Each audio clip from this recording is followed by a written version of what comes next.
I'm Mark Jenkinson, and I've got the pleasure of hosting this session. And basically, just to give a bit of background before I hand over to Simon, is that we held back in March at Charlton Athletic the Greener Greenwich Summit, and so we had 160 people, including Mercedes and people, some of Gemma's colleagues, who came along, and the idea was to look at how could businesses help to push forward on and help Greenwich as a borough predominantly achieve its carbon neutral plan. And we had 4 topics.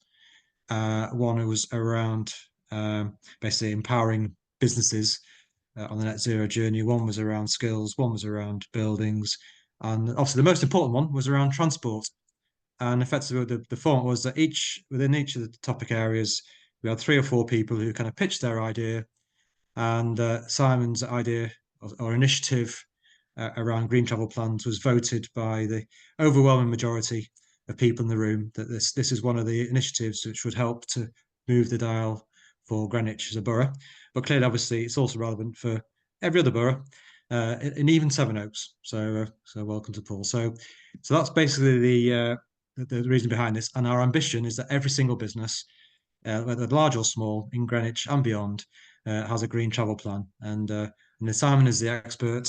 We thought, well, let's try and learn from what University of Greenwich have been doing, and hopefully we can take from there. So I'll hand over to you, Simon. Very and kind what we're going to do, I Mark. think Simon's going to do for 25 minutes, and then we'll have some time for Q&A at the end. Yes. Okay. Well, morning, everyone. Sorry for the delay there with the IT. Yeah, I'm Simon Earp, University of Greenwich. My background is in transport, and I work in estates and facilities at the University of Greenwich. So I want to do this presentation. Hopefully, I'll be able to give you some knowledge on travel plans. I'm going to base it really on my experience here at University of Greenwich. I appreciate that University of Greenwich is a big organisation, and what works here may not work at smaller organisations. I think that it is difficult for organisations to find the resource to do a travel plan, and may be difficult to work out whose role that is. I am the transport and green travel manager, and even I don't have enough time for travel planning. So that shows you what we're up against. But hopefully you'll learn something from this session. I've got about, there's 20 slides, so I've got to rattle on quite quickly. So without further ado, let's go on to the next slide. So what I want to cover is what is a travel plan? Why have one? Why you need one? A little bit about the document format and how to implement it once you've written it and created it. So what I think is necessary actually to get people out of their cars and get a more sustainable transport system in the UK is a transport revolution. And probably what we're going to see is road pricing at some point in the future, because we've got a problem with, well, it's a good problem to have, declining fuel duty. So the government is probably going to need to look at some other way of raising that tax. I think it also, that hopefully would then give a resource to fund what is, I think, needed, which is a massive investment in public transport. And I would suggest that local public transport should be free, and we've seen some evidence of that in other countries already. But in the meantime, what we've got is, I'm calling it the humble green sustainable travel plan. And so really the pressure is really on organisations to try and travel more sustainably. Obviously there is a lot happening in government, but it's probably not quick enough and probably not enough. So I've found a definition from the government, and it says the primary purpose of a travel plan is to identify opportunities for the effective promotion and delivery of sustainable transport initiatives, e.g. walking, cycling, public transport and telecommuting, in connection with both proposed and existing developments, and through this to thereby reduce the demand for travel by less sustainable modes. So essentially it's trying to get people out of unsustainable transport, i.e. cars, single occupancy cars in particular, and onto more sustainable modes such as public transport or active travel. So the purpose of a travel plan, there are several purposes. Historically, probably it was to get planning consent, and that, that still exists, and that would very often be a document that may well be created by a consultant and may not be used very much after that. It's important, if you're going to write a travel plan, that the organisation actually wants it, as opposed to feel that they've got to create one just to get a planning permission. There's also always been a practical issue of car park space. So you might want a travel plan to reduce car park congestion. You might need to reduce your car park. If you have a car park, you might be losing your car park. You may need to develop it, and therefore you need to encourage people away from car travel. So that will be another reason. There is the need to promote healthy lifestyles, both physical and mental, and certainly cycling and walking contributes towards that, as does using public transport, because you need to walk partially to use public transport. But then increasingly, the reason to have a green travel plan is to address environmental concerns. And I think hopefully that's probably why we're here today. It leads on from the Greener Greenwich conference. And that might be as part of a broader company policy, to get to net zero, such as at the university here, or just trying to really do the right thing for the environment. I think that there is what we're being faced with the climate is extremely worrying, and personally I feel that if the worst happens, I don't want to feel that I could have done more. I think I could certainly do more, but I think we really need to think about that. What actions we're going to take personally to try and avoid what is increasingly looking like a climate catastrophe. So at the university, I mean, this is another way of looking at why you need a travel plan. And at the university, we've done some analysis on where our emissions come from, and you can see that the split of emissions is split with 33, well, say 10% staff commuting, 33% student commuting, 43% buildings energy. And then there's business travel as well that goes into that. So obviously most organisations aren't going to have student travel, but if you add the two up there and take student travel away, you can see 24% is the minimum that's coming from transport. I would say it's probably going to be closer to sort of 35% once you've removed student travel. So I don't know whether that's typical, but you're not going to get to net zero unless you deal with travel and transport, because it is likely to be quite a sizable proportion of your carbon footprint.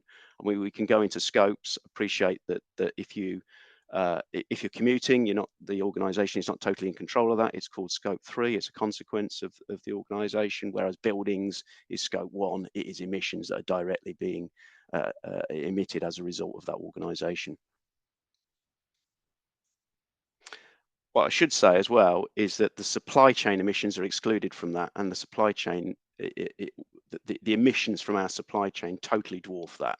So the total emissions, we're talking about 14,000 tons, but I think we've estimated that the emissions from our supply chain are around about 70,000. But I mean, they're even more difficult to deal with.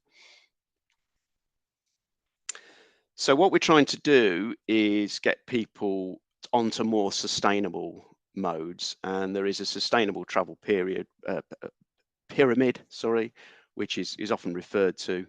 You can see that the first, you've got an order there of sustainability. So the first thing you need to be trying to do is just reduce the need to travel. And then we've got walking as the next best, cycling, public transport, car share, and driving a car alone being worst. Flying is even worse than driving a car alone. It's not massively more per person kilometre, but the distance of flights obviously means that the overall impact is much greater. So I've got some figures there. You're looking at National Rail being about 37 grams per person kilometre. Buses in London, 79 grams per person kilometre. Car share a little bit worse than that, and the average internal combustion engine car is 167 grams at the moment in the UK per person kilometre. And that is because when you burn petrol or diesel, that results in 2.1 kilograms per litre of petrol greenhouse gas emissions and 2.5 for diesel. So it's quite quite a surprising statistic that 1 litre becomes 2.1 and 2.5 kilograms respectively. That's because of the oxygen that takes place within that burning process, which so that's the scale of the problem. And if you need to try and obviously sell the travel plan, and that is the reason. It is quite a high carbon footprint there per kilometre. Electric vehicles are not totally green. The emissions per electric vehicle, given that the UK fossil fuels mix is still quite high in terms of the way electricity is generated, the electric car is probably about 40-50 grams compared with the average 167 for an internal combustion engine. So I have got on the screen there the sort of header and contents of our green travel plan, and it's quite a lengthy document. And I wouldn't suggest that anyone needs a document probably as long as that that's on this call, unless I don't think there's anyone that's as big organisation as the university. I think you probably do need a document. I mean, you could just sort of go straight to what you need to do to the measures, but I think it's useful. It's a reference point, and actually it just raises awareness. If you've got a document, it doesn't need to be that long. I'll come to how it should be structured next, but also in actually just putting a document together, it does actually shape what you need to do. You collect your thoughts, and actually when you're assessing what actually is the environment already in terms of transport, you might actually learn a little bit about how accessible the site is through public transport and this sort of thing. So I think putting some sort of document together is needed, but you might want to make it quite brief. And I would suggest when you've done it, that obviously it is referred to, it's not just filed away, and it's published either internally on a portal or even published externally as is accessible to anyone on this call. It's published online. There is a sort of recognized structure for a travel plan. You don't have to follow this religiously, but we should have an introduction where you would then talk about how long the travel plan needs to be. As is a 5-year plan, I would suggest it will be somewhere between 3, 5, 10 years to deliver. A little bit about why you're doing it and the purpose. Then go on to the site assessment. The site assessment is really about assessing what you've already got. So have you already got a bike shed? Have you already got a car park? How many spaces has it got? Is there any control over it? But perhaps more importantly, what are the cycle routes to the site? What are the bus routes? How easy is it? Where are you from the nearest train station? That sort of thing. It would be very helpful if you did a survey, because we're going to move on to talk about objectives and targets, and it's important that you have a baseline. So that would be you could do that survey as an online survey. I don't know, something like SurveyMonkey or something like that, or literally go around. It depends on what your organisation is, and just ask people how they're currently travelling in, and then you've got a split there of cars, public transport, cycling, and then you can use the figures that I was referring to previously, which are published by DEFRA, those emission figures, and in fact they're updated each year to actually then make assumptions on what your carbon or estimation what the carbon footprint is. So we already had a survey, and so we already knew our baseline, but it's important to work out what you've done so far.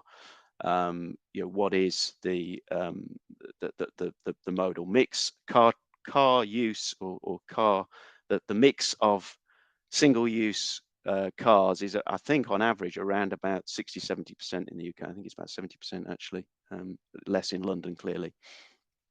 You need to set some objectives and targets. The main part of the travel plan is the package of measures. And then you've got the management and monitoring of the plan and an action plan. So I'll go through those now. The site assessment, I think we've pretty much already covered what facilities you've already got, what initiatives you're already doing. That's a graph there actually tracking progress to date historically at the university way back from 2007 to 2018. So if you can draw on previous results, include those in there. If not, do a baseline survey of how people are traveling to the site already. And the objectives and targets, they're probably likely to be three main objectives, I would suggest. So reduce car traffic, and so that's the objective. The target is, in this example, by 20%. That is really quite ambitious. It's very difficult to get people out of their cars. I think the target that we set for our plan was 10% actually. Reduce environmental impact. And the target for that will be to reduce greenhouse gas emissions by X. In this case, I've used the example of 30%. We actually have 50% actually in ours and 100% on our fleet, the fleet that we own. And another objective would be to increase staff health and fitness. That is, there's definitely, very significant benefits of cycling and walking. I know that there's more risk of accidents if you cycle, but statistics or evidence suggests, because people have researched this, that the risk of being involved in an accident is outweighed by the health benefits of cycling. A bit difficult to measure the objective of increasing health and fitness. We actually don't do this here, but it's not been specified as a target, but you could look and see whether there's any movement in absenteeism. That's really the only target I can think of for that. So the package of measures are really then what you need to do to get people onto more sustainable forms of transport. So these are the new initiatives that are part of the travel plan. The plan's only going to be realised and successful, I would suggest, if these are delivered. And when you're identifying the measures that you want to include in the plan, it's certainly very helpful to estimate what the costs of those are going to be, because you don't want to put them in there if you find out that there's just no way that you can finance them over the lifetime of the plan. And it is important that you secure a budget, because otherwise you're on the back foot straight away if you're promising to do things and then you just don't have a budget for it, and then people start to sort of lose a bit of interest and feel that it's it's not being treated important by the organisation if promises are being broken. So the first area I think really to target for measures would be active travel. It's maybe one of the lower cost ones. So to look at things like bicycle parking. Can it be improved? Well, have you got anywhere? First of all, have you got a hoop that people can lock their bike to? Ideally, is it undercover? And even better, could it be gated with some sort of padlock? Or I mean, we have ours actually on our Salto system. So we have a Salto system to get into various buildings, and it's extended to the bike compound, which means that no one can get into that bike compound unless they are part of the university. Have you got a means for cyclists to take a shower? Is there somewhere where they can leave the cycle helmet and cycling gear in a locker that's secure? Even better, and this is really quite a difficult one to achieve, is there somewhere where they can leave clothes to dry that isn't going to sort of smell the whole office out? Ideally, if it can be secure as well. But this is increasingly what cyclists want. And given the weather that we seem to be experiencing when it comes down, you really do get wet. And in my experience, because I do cycle here, unfortunately, I've got quite a large office which isn't that well used by other staff, so it's left in the corner. But I can tell you that it doesn't dry that well, and very often it's then still wet when you go back in the evening. So it is a bit of an issue. We have a staff cycle to work scheme. This is currently with Halfords, but it's open to any organisation. So that is a tax-free. Um, it's not totally tax-free because you pay VAT, but basically you can buy a bike and pay for it over 12 or 18 months from your salary, and it gets taken from gross salary. So whilst you might not get a discount on the bike, overall you're saving money because you're not being taxed as much. We have events like Dr. Bike, where someone comes in, and that's a picture there of someone, a Dr. Bike session down at our Medway campus.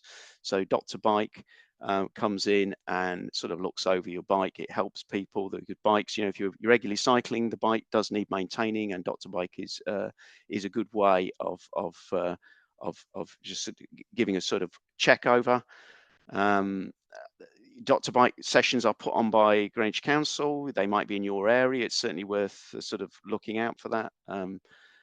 We have a bicycle user group. We did have a bicycle user group. In fact, at the moment, we haven't got that bicycle user group. But you know, it's a good idea to try and get a cycling community going. That's a bit of a pressure group.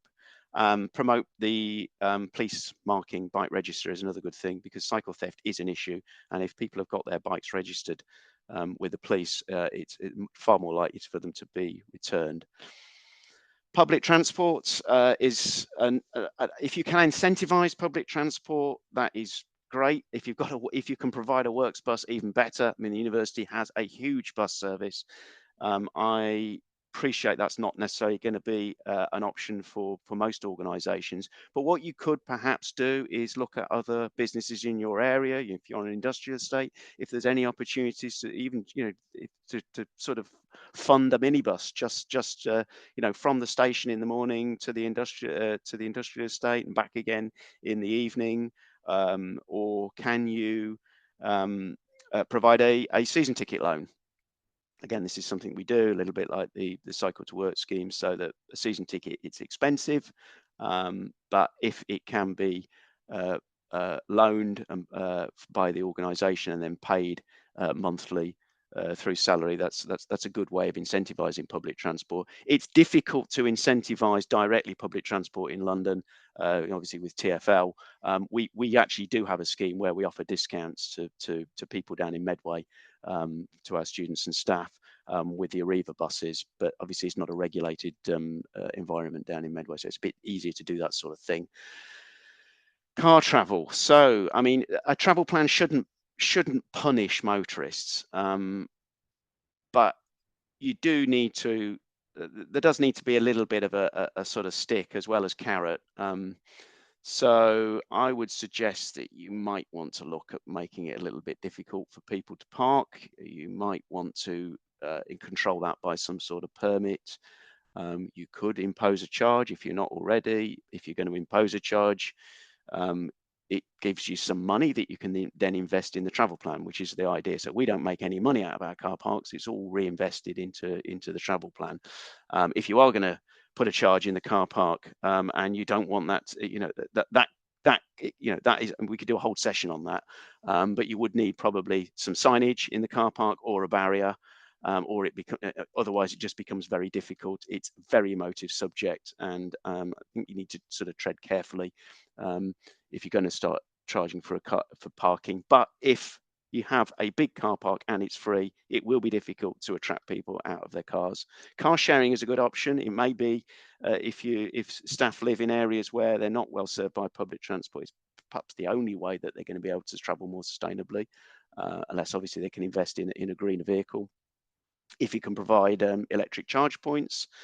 We haven't actually got electric charge points for staff and students yet, but we are desperately trying to introduce them, and have got planning consent at the Medway campus to do that.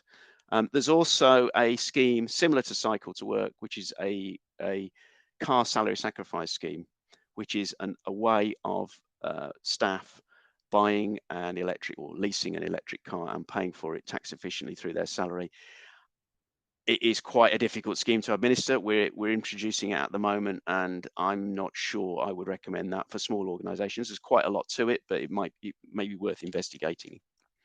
Home working is obviously something that's come about recently, and it has a very significant contribution towards green travel, because it just stops the journey. So there's huge reductions, and I'm saying it's a really big lever potentially to pull. But it might not work for your organisation. Not everybody can work from home, and like everything, it's not a total solution. What can happen is that you transfer those emissions from the workplace to home. In fact, that does happen, especially in the winter. So if a member of staff works from home and that house would otherwise remain empty, the emissions then are consumed heating the home. And DEFRA have actually published figures on that. So what they're saying on average is that's creating 0.33 kilograms of greenhouse gas emissions per hour. So at the university, we've estimated that there's 370 tons of greenhouse gas emissions a year through home working. So if you think about how that works, what I'm saying there is if it's a local commute, you've probably got fewer emissions through that than working at home. Obviously, if someone's driving 50 miles to work, then I would suggest that is going to emit far more greenhouse gas emissions than them staying at home and heating the house. But yeah, it's interesting that it's not a total solution. Business travel is a big one, and I mean, this is something that as an organization you're going to have more control over, because obviously you should be controlling and you're probably paying through expenses for people's business travel. We're trying to in fact, there's a paper next week which I'm hoping is going to be approved at the university, an air travel reduction plan to try and reduce the amount of flights that people take. Obviously, universities, are global, and there's a lot of research that goes on abroad. So we do fly quite a lot, but we're desperately looking at trying to reduce that down, because the emissions from flights are very significant. Within the UK, we encourage people to use the train, and in fact, if it's a long journey, if they can't use the train, to hire a car rather than use their own car. Obviously, the obvious one there is Teams and Zoom, which has replaced a huge amount of travel. Few other things though. There's the fleet vehicles. So the university has a fleet of around about 20 vehicles, and we've made a commitment that they will all be electric by 2027. So if you do have company cars or commercial vehicles, the quicker that you can try and get those to electric, the better. They are expensive. There's grants available. But that's something to look at. Car club might be something that you could do, that would be a way of replacing perhaps a pool car. Again, if you could share it with other local businesses, or even just promote where the local car club vehicle is, if there is one in your neighbourhood, Enterprise, Zipcar, such as that.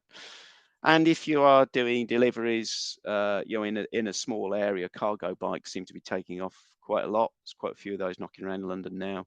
Very much more sustainable than a diesel van, and also probably a bit quicker to get about, actually.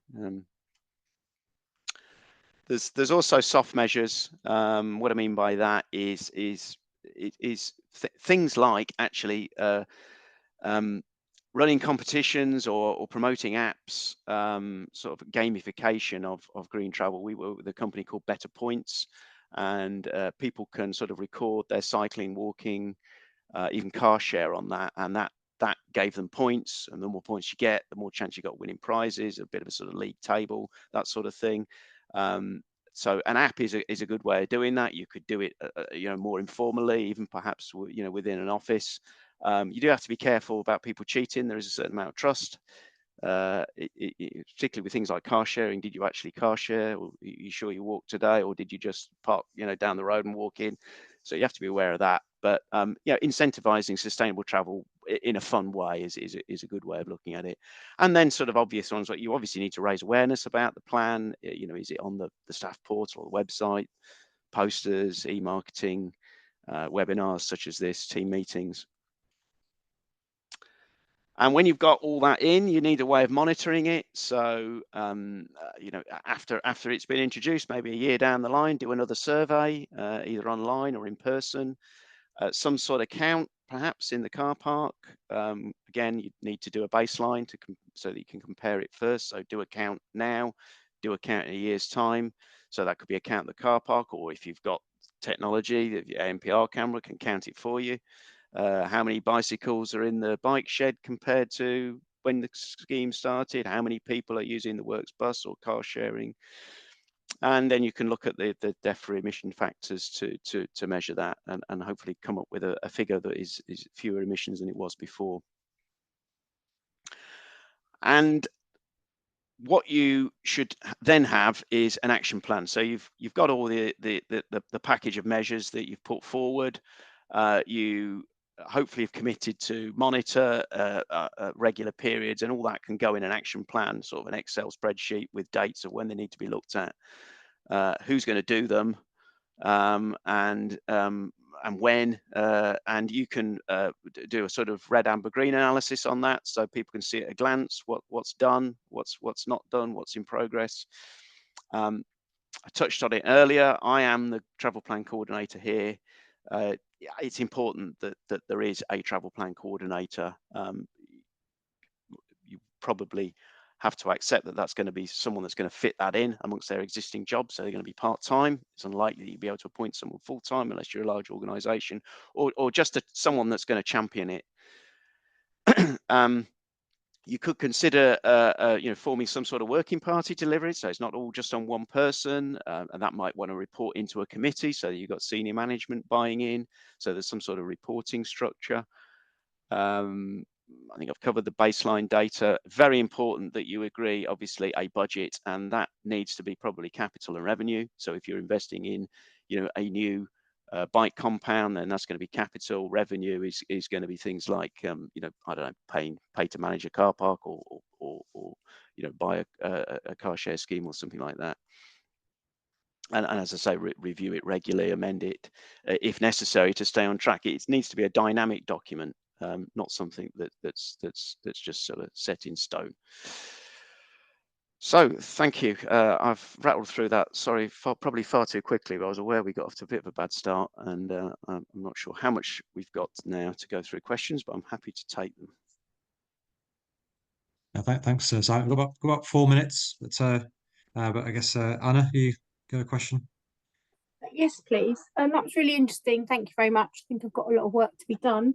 How do you actually incentivize people to car share? I mean, I'd love to encourage our staff to do so, but we're looking at your chart. Lots of people do travel in on their own. Yeah. Well, first of all, people are going to save money and fuel. You know, that is something that is you know, probably the biggest incentive. In our, what we're trying to do actually is make it so that if you car share, that you get a free parking. Okay. But it's down to this business of making sure that is really quite, that is a very big carrot to dangle. And given that we've got a lot of students who are like to then try and break that and abuse it, we've got to be very careful that it's sort of foolproof. What you could do, if you've got a congested car park, you've not got many car park spaces, you could say, right, these spaces are for car sharers only. Don't have a car park. Don't have a car park, right? No, okay. But we could offer to pay for them to park in the local car park, £3.60 a day. They car shared, I suppose, but you could, if you've got a budget that you can do that for, that would be great. I mean, car share, I mean, it's you know, there's huge benefits in terms of emissions, because if you think about if both those people were previously driving, you've taken a car off the road. Obviously. So it's certainly something that's worth promoting and incentivizing. Yeah. Sorry, I did have another one if nobody minds. The car salary sacrifice scheme, that was something I was definitely looking into. We're going to do the bike one, but you said it was quite hard to implement. We've got 36 staff. I think there's 2 people that might potentially be interested. Is it a right nightmare to sort out? Is that what you're basically saying, Simon? It has been a nightmare here, but it's difficult to know how much of that is to do with just the size of our organisation and all the things that we look at. We're very detailed in terms of all the sort of checks on there, just even to the point of driving staff towards their site to put data on there. All that has to be checked. That might not be something that most organisations. Because I'd have all that information from my HR role. Yeah, Anyway. but I mean, it's. Do I just Google? It's more involved than cycle to work. We are actually looking at. Well, we've just signed a contract with Tusker. I think they are the market leaders. So is it best to go to someone who implements the scheme, or do I Google how to set it up, or what's the first steps? Googling it is a good start. I mean, I can recommend that Tusker are market leaders. There are other players in there, I think, but that's the only one that we've got experience of, because we were lucky enough. So you have to set it up through a scheme. Yeah, well, I mean, I think so, because you've got to. They've got to supply the vehicles. Right. Okay. Yeah. So they're owned by Lloyds Bank now. So I mean, they are major suppliers now to car selling sacrifice.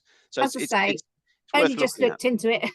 Yeah, but it's quite complicated. But you know, I mean, I think we felt that it's something that we wanted to do, because, you know, whilst electric vehicles are not perfect, anything we can do to try and help that switch over seems that we should do it.